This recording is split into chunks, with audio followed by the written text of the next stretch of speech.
एक राजा ने अपने राज्य के लोगों को एक चुनौती दी कि जो कोई भी एक बड़ी भैंस को अपनी पीठ पर उठाकर राज दरबार का एक चक्कर काटेगा, उसे राजा 10,000 सोने की मोहरें देगा।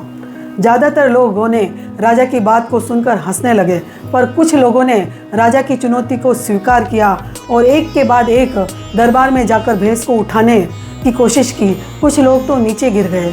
तभी एक पहलवान आता है और राजा से कहता है कि ठीक 2 साल 11 महीने के बाद मैं अपनी पीठ पर एक बड़ी सी भैंस को उठाकर राज दरबार का चक्कर काटूंगा। पहलवान की ये बात सुनकर राजा और मंत्री उसका बहुत ही मजाक उड़ाते हैं। पर ठीक 2 साल 11 महीने के बाद राजा का सिंहासन कांपने लग जाता है, क्योंकि वो पहलवान अपनी पीठ पर एक बड़ी सी भैंस को लेकर राज दरबार का एक चक्कर काटता है।